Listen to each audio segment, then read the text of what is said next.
Welcome to the Wildly Free Podcast. I'm your host, Hannah Plord, business mentor, 3-times founder, and marketing nerd. On this podcast, you'll learn how to break free from the traditional job world and pave your own path so that you can go all in on life. Grab your favorite warm drink and pull up a chair as we talk all things marketing, growth, strategy, and the real and raw sides of entrepreneurship.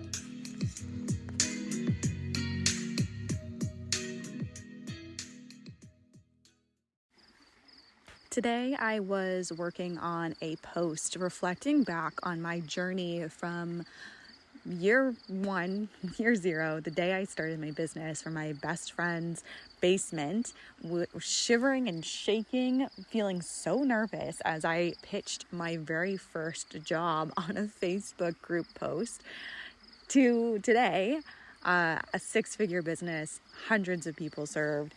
What was the difference in this growth, in this journey? And it truly was a journey. For those of you who have not been with me from the start, my business took off pretty quickly. Within 6 months, I was booked out, and I then started launching group programs. My very first mastermind, I got 5 incredible women inside, and I was on cloud 9. I thought it was the coolest thing on the freaking planet. I thought I was so successful, which I was at the time. I celebrated the crap out of that. And I just thought it blew my mind that I could make $10,000 from one group call a week. And on that group call, I was having the best time of my life. Now, when it came to re-sign this mastermind, I ran into some roadblocks. A month into the launch, I couldn't get any new people into the program, and I seriously started to doubt myself. And with this doubt came comparison. I dove into my competitors and trying to figure out what they had that I didn't have, what I needed to fix, what strategy I was missing out on. And I essentially burned my business to the ground, not on purpose, but out of this lack of belief in myself and belief in what I've created. And I went it was basically like a year, 6 months to a year of just working with a handful of clients here and there, but not enough to call myself successful, not enough to feel like I've made it and that I'm secure. And during this time, I was still posting. I was still doing a live stream or a masterclass about once a week. I was still launching offers. I was still creating content. I'm pretty sure I already said that. I was on 3 different platforms. I was on TikTok. I was on Instagram. I was on this app called Clubhouse. Does anyone remember Clubhouse? It was where you could do live podcasting. I freaking loved that app. I was on all of the things. I was spending so much time working on my business, trying to get it back to the success that I had right off the bat. So why, if I continued to keep posting every single day, and I maybe even increased my posting, I was still doing live streams and masterclasses once a week. I was still launching my offers. Why, if my actions never really changed, why did I experience this dip? And then why did I come back the other side of it and be the person who I am today? And I was thinking about this and reflecting on it, and it was so many people are out there. You're probably out there right now thinking what is the one thing that I'm missing? And you're all going through similar things. I see you. You're comparing yourself to others. You're jumping from course to course, trying to find a new shiny strategy that's going to solve all your problems. But at the end of the day, the one thing that truly took me from success to no success back up to the success that I have today is believing in myself. Let that sink in for you. It's believing in myself. And I jumped from coach to coach who I only invested in because I felt safe and I wanted validation, and they just told me exactly what I wanted to hear, not what I needed to hear, that I was doing everything right. And I was like, well, obviously I'm not doing everything right if I'm not seeing the results that I wanted. And it took me so long to finally realize, and with the help of my coach that I have now, that I was not fully backing my methods. I was not fully believing in what I do for my clients, in the work that I do, in myself. If someone said that they wanted to join my offer, I would get this queasy feeling inside of like, what if I don't follow? Like, what if they don't succeed? What if they don't get amazing results? What if they get mad at me? All these what ifs. Now, by contrast, when I get someone in my inbox who is like, qualified for the program, like they're a good fit for the program, I have zero doubt that I can get them results because I know exactly who my program is for, the methods that I will lead them through, and the results that they're going to get. There's no doubt in my mind because I've done it, I've led clients through it, and this is just another person who I'm going to lead through. Sure, will there be maybe new milestones that they hit that I haven't reached with a client before? Absolutely. But I have no doubt in myself or in my program. And that wasn't always the case. So what did I do to go from being this nervous wreck who didn't believe in herself, who, because I didn't believe in myself, I wasn't selling my offer, by the way. There was this part of me that even though I had pages and pages and pages of Google Doc of client testimonials, screenshots from clients' messages, people commenting on my post saying like, this is the best advice they've ever heard. Even though I had so much evidence, I wasn't sharing this on my stories. I wasn't sharing this in my content because there was a part of me that didn't think it was good enough to share. And that's something that I'm really good at with my clients now, is that I will go and I'll ask them what kind of client testimonials they'll have, and they'll be like, I don't really have testimonials, like I don't really have any client wins. And then they'll like a week later nonchalantly be like, oh yeah, my client got 100 email signups, whatever. I'm like, excuse me, 100 email signups and you weren't bragging about that from the rooftops? So something that I'm really good at with my clients is extracting those micro wins, even though they don't seem like 10,000 email signups. Even though you might not have gone from a $0 launch to a $10,000 launch, doesn't mean that this win is not monumental and it's not going to stick home for your, or land home? What's the phrase? For your audience. Something that I work on with my main character messaging girls is focusing on micro stories, story points. Breaking down the big thing that you do for your clients into bite-sized wins, bite-sized problems, and bite-sized achievements.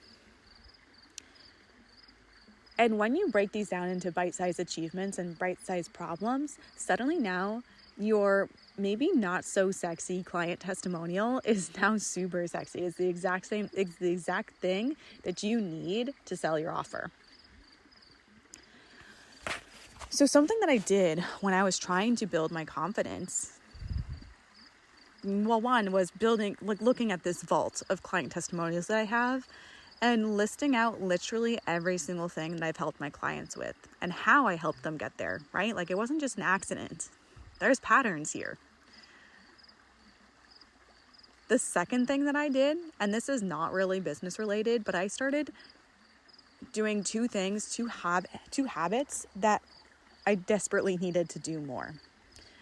One was go to the gym, and I was going to the gym regularly with my fiance, but we were lifting together, and typically he likes to lift after work, which that's like 6:30 for him. My energy is super low at that time. And I would go because I love my fiance and I love working out with him and I love spotting him and like helping him through these challenging lifts. But I realized that I wasn't starting my day off with the right energy by moving my body because I wanted to work out with him. And so I had this conversation with him and I was like, do you think it's okay? And I asked him, would it be okay if we separated and I did our own things for the gym because I really miss doing this in the morning. You of course can join me in the morning, but I need to do it in the morning. I set that boundary for myself. And of course he was supportive because he's the most amazing partner on the planet. But that little shift of moving the gym from 6:30 at night to in the morning changed so much for me. It set me off with the right attitude. And every time I'm at the gym, I feel amazing. I feel so good afterwards. Even if it like was a drag to get myself in there, afterwards, I feel like I can do anything. And that energy is what I needed to go and then post content, to go and then tell a story on my Instagram stories, to go and then film TikToks, to go and then film a podcast episode just like this. The second thing that I did that was not really business related, but really, really set the tone for how I showed up in my business was I kept my promise to myself that I would keep the freaking house clean. It sounds so stupid and so nuanced, but when my space is cluttered, my brain is cluttered, my energy is cluttered, and I cannot focus. And I used to be like, oh, I don't have time to clean. But I would then sit on my phone and scroll for hours and hours and hours, or watch Netflix or whatever. I'm not saying any of that's bad. But if I'm doing that instead of something that's going to help me balance my energy and make me feel more alive so that I show up in my business passionate about what I do, I need to be prioritizing that. So now what I do is in the morning when I'm waiting for the water to boil for my coffee, it's like 20 minutes or something, I clean the kitchen from the night before. At night, after we're cooking dinner, Richard, my fiance, and I will read aloud to each other. And while he's reading his chapter, I'm cleaning the downstairs because I got to multitask. And he just knows that's what I'm doing, right? Like we keep each other accountable, body doubling. And those two little, it like doesn't take me that long. It takes me like an hour a day to just maintain the cleanliness in my house. But those two little things, going to the gym in the morning and keeping my house clean, helped me be in the energy that I needed to be to feel like a boss, to feel like I get my clients amazing results, and to start showing up like I am that bitch. I am that leader to get my clients results. So something you might not want to hear is that this work is not something you can just read in a Google Doc. It's not something you can just watch from a training. It's like it's work that you actually have to do with yourself. And that's something that I help my clients with, and I can help you with as well. But it's not as easy as posting educational content. It's not as easy as plugging your information into a story prompt. It's not as easy as having a content schedule that you follow.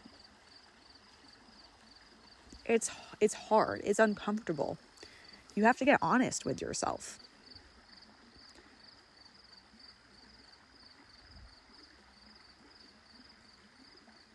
I want you to do a little self-audit right now. After listening to this episode, go to your Instagram, go to the main place where you advertise and you market yourself, and ask yourself this: do I look like somebody who 100% backs their offer, that believes in themselves, that is confident? Or are you like not looking at the camera, you're fidgeting with your hair, you're kind of like side sweeping the part when you do your sales pitch at the end of a live stream because you're like, oh, you're rushing it because you're like, oh gosh, what if people get annoyed with me? What if no one buys? What if people hang up? They leave the live stream? When you're posting, when you're like selling your offer on your Instagram stories, are you just putting one slide up that says buy my offer? Or are you stretching it out? Are you taking up real estate in your stories because you're not afraid of scaring away followers? You're not afraid that you're being too repetitive or you're going to annoy people. You know, you're convicted with your offer because you know this is the best freaking thing in the world for the people who need to see it, right? Not for everybody, but the people who belong in your offer are going to get lit up by this. Is that happening? Or are you kind of just cheating the system and putting up one slide or maybe like 3 slides that you just repost every single day?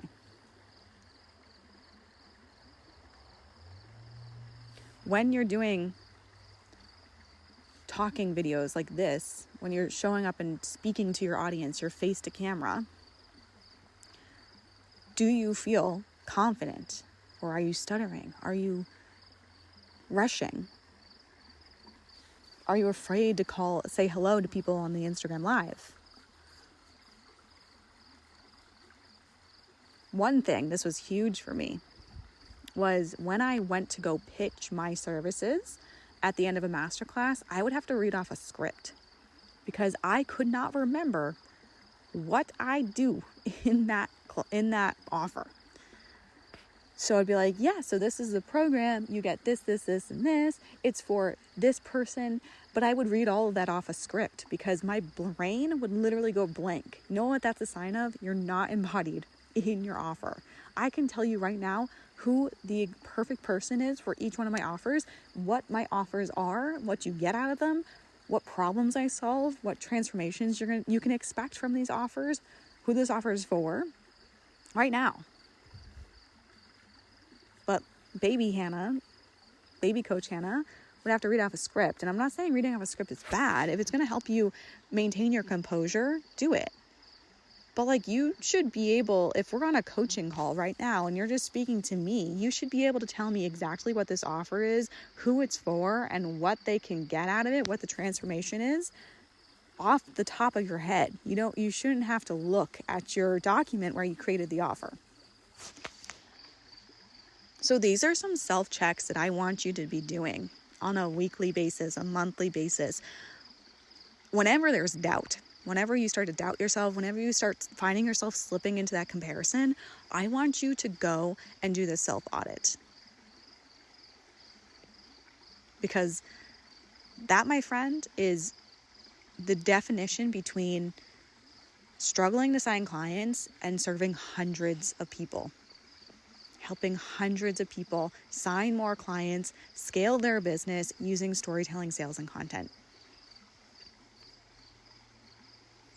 There are strategies to make sales feel simpler. There are strategies to make sales flow more.